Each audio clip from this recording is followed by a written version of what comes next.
E aí pessoal, tudo bom com vocês? Meu nome é Aldrin de Carvalho e esse aqui é o canal do Aldrin, que é o meu canal, e hoje a gente está aqui para dar prosseguimento à nossa resenha da história da filosofia do Giovanni Reale e do Dario Antiseri. Lembrando que você pode adquirir o livro pelo link na descrição, sai o mesmo preço para você, mas você ajuda o canal, então é muito legal.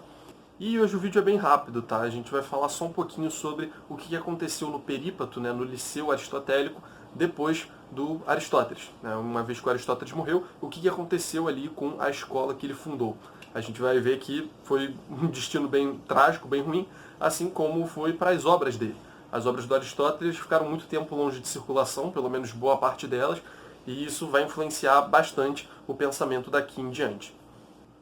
Bom, o Reale começa comentando o seguinte: foi bastante infeliz a sorte que coube a Aristóteles em sua escola durante toda a época helenística, que é o que vai começar agora, falaremos disso no próximo vídeo, até os limiares da época cristã. Seu maior discípulo, colaborador e sucessor imediato, Teofrasto, sucedeu Aristóteles no cargo de escola do Perípato. Então Aristóteles morreu e Teofrasto entrou no lugar. E aí o Reale comenta aqui que apesar dele ter um vasto conhecimento e ter até uma originalidade nas teses que ele estava desenvolvendo, ele, segundo o Reale, não se mostrou à altura para compreender e, portanto, fazer com que os outros compreendessem o aspecto mais profundamente filosófico de Aristóteles.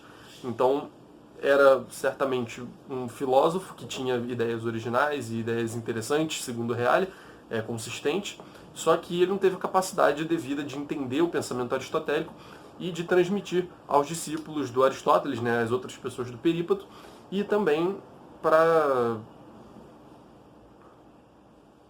as outras gerações. Então, o que ele fala aqui que aconteceu é que muitos dos alunos do Perípato que estudaram com Aristóteles anteriormente e os que estudaram com aqueles que sucederam Aristóteles acabaram caindo no que ele chama aqui de um materialismo pré-socrático. Eles acabam voltando àquelas teorias pré-socráticas, buscando um princípio primordial, né, sempre buscando explicar as coisas em função da matéria, né, algo que o Platão já tinha transcendido. Então aí a gente acaba tendo um regresso, né? A filosofia acaba voltando a uns estágios anteriores. E ele vai contar um pouquinho aqui pra gente toda a trajetória das obras de Aristóteles durante a época helenística. Né? Já tem mais um monte de confusão, quem conhece aí Aristóteles sabe que tem mó processo envolvendo os árabes, e aí algumas obras só foram para lá, e aí traduziram, e aí tem todo um processo que durou vários séculos de recuperação de algumas obras do Aristóteles, só que aqui ele conta só até a parte da época helenística mesmo.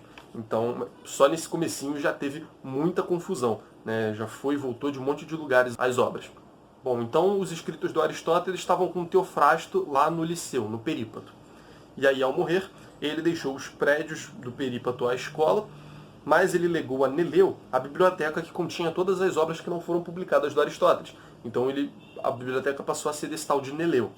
E aí Neleu levou a biblioteca para a Ásia Menor e ao morrer deixou aos seus herdeiros.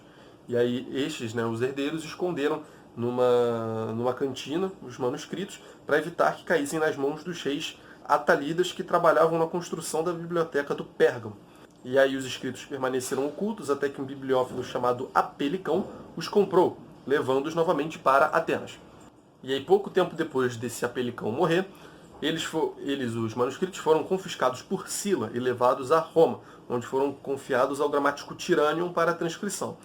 E aí ele já pula aqui para o Andrôncio, né? Ele não fala o que aconteceu entre o Tirânion e o Andrôncio, mas ele fala que o Andrôncio de Rhodes, que foi o 10º sucessor de Aristóteles na academia, fez, enfim, uma compilação mais sistemática, né? Reuniu os livros, né? Pegou aqueles fragmentos todos, reuniu em livros, deu nome a essas obras, enfim. Mas o Reale também salienta que não foi só esse o destino que teve as obras do Aristóteles. Parece que algumas obras permaneceram no Perípato, né? Pelo menos enquanto cópias dessas originais que foram enviadas para outras bibliotecas, para a Ásia Menor, enfim.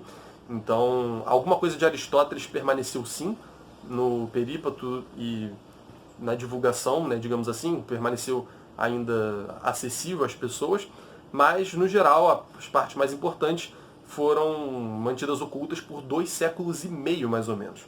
Mas, apesar disso tudo, dessa confusão toda, ele fala que existem 2 certezas em relação a esse assunto. Ele fala que o Perípato mostrou durante longo tempo ignorar a maior parte dos escritos esotéricos, e eles só retornaram à cena depois da edição feita por Andrôncio. Então, meio que o Aristóteles fundou a escola, só que o pessoal já não estudava mais tanto o pensamento aristotélico, né? Já não era tão herdeiro disso, porque o pessoal simplesmente não tinha acesso a boa parte dessas obras. E, além disso, a época helenística leu predominantemente, aliás, quase exclusivamente, com interesse sempre menor, as obras esotéricas, com X, exotéricas, as únicas que Aristóteles publicara e que careceriam precisamente daquela força e daquela profundidade teorética que caracterizavam as obras esotéricas. Então,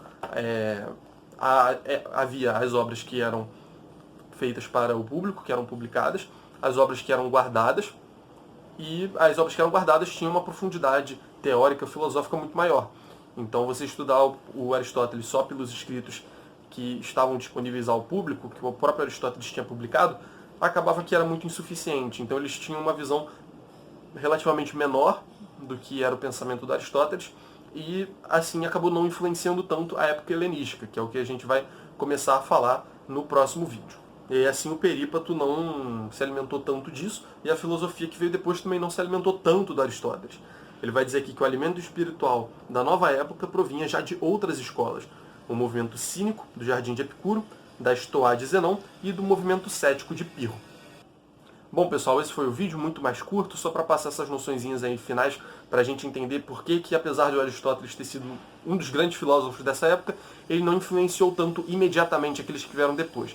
E agora, graças a Deus, no finalzinho do vídeo, que começou a obra ali, então, para vocês não terem mais de ficar ouvindo esse barulho de obra, eu vou desligar aqui então, tá bom?